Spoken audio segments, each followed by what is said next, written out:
wrote some of the most memorable music of the 20th century. On the centennial of his birth, Henry Mancini's magic endures. Well worth a second look at our appreciation from Tracy Smith. Even if you've never been here, you probably recognize Abbey Road. There's the crosswalk, as seen in the famed Ian McMillan cover photo for a Beatles album in the fall of '69. And inside, it's much the same as it was back then. Even the piano used for Lady Madonna is still here. Some of the best-loved music of a generation was played in this room. And it still is. Last year, the Royal Philharmonic recorded the instrumentals of composer Henry Mancini's classic, Moon River.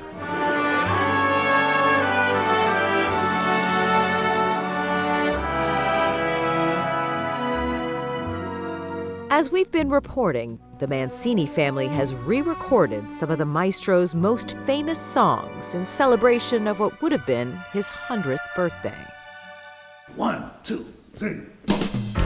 The record debuted last month and immediately shot to #1, and it's not hard to see why. Some pretty big names are on it, like Quincy Jones and John Williams, who helped re-record Mancini's Grammy-winning Peter Gunn theme. What does it feel like to play it again? It's amazing. It's like a bicycle. You get back on.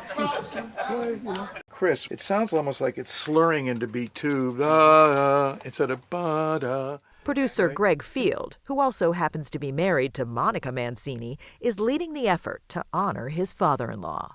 I know it's kind of hard to sum up, but what do you think the world should know about Henry Mancini? Well, nobody under 50 probably knows who Henry Mancini is, right? But they know Pink Panther. You can go virtually anywhere in the world and go up to a 10-year-old and say, ba-da, ba-da, ba-da, and they immediately know it. And I can't imagine another composer that has created music that generation to generation, decade to decade, keeps resonating with people. To drifters out to see the world.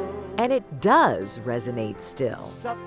These days, you can hear Mancini music from artists you might not expect, like Elton John.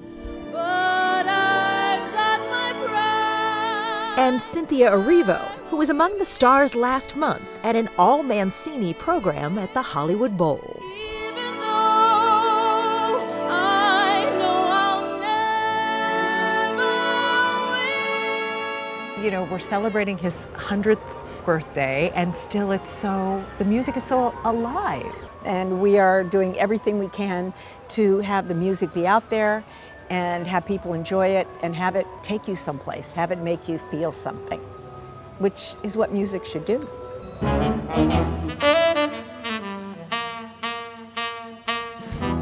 Seems no Mancini concert would be complete without the Pink Panther theme, here by sax great Dave Koz. For the album, the song was re-recorded in New York City last April by none other than the legendary Sir James Galway on the flute. And he was joined by someone he inspired to pick up the flute herself. Oh, I love the little panther feet in here. Lizzo. How'd they sound? You be the judge.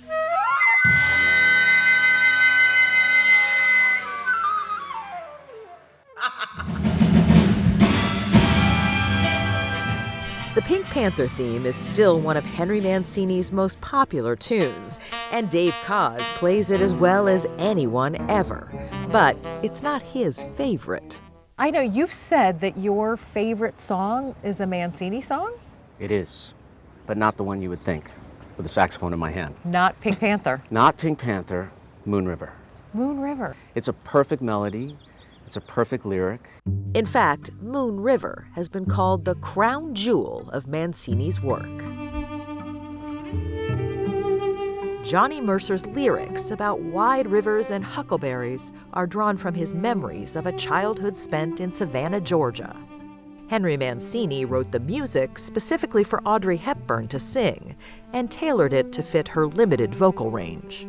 His family says it took him a month to write the first 3 notes. And once he had those, it only took him a half hour to write the rest. The song quickly became a hit, and more. May I have the envelope, please? The song was nominated for an Academy Award for Best Song.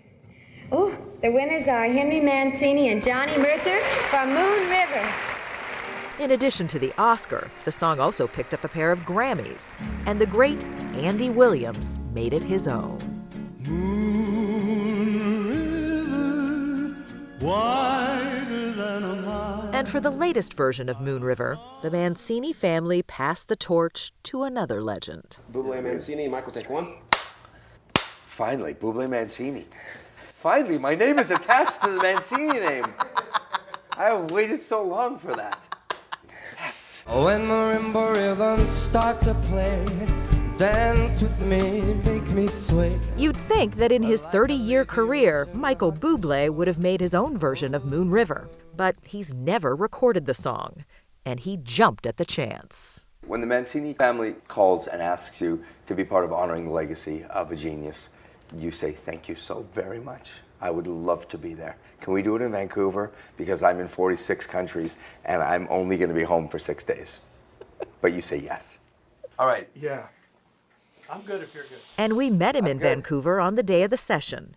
He had limited time and a miserable cold. And I knew a couple days ago my daughter started coughing, and I went like, oh, okay. And she stayed in our bed, and I was like, this is going to happen to me. So it's going to be fun to see how I sound. To the drifter. In the end, the cold didn't seem to bother him or anyone else. We're after the same rainbow. And maybe that's the genius of Mancini's music. Whether it's Hepburn and a guitar, or Bublé's voice and the Royal Philharmonic strings, the songs sound the way Henry Mancini would have wanted them to sound. Perfect.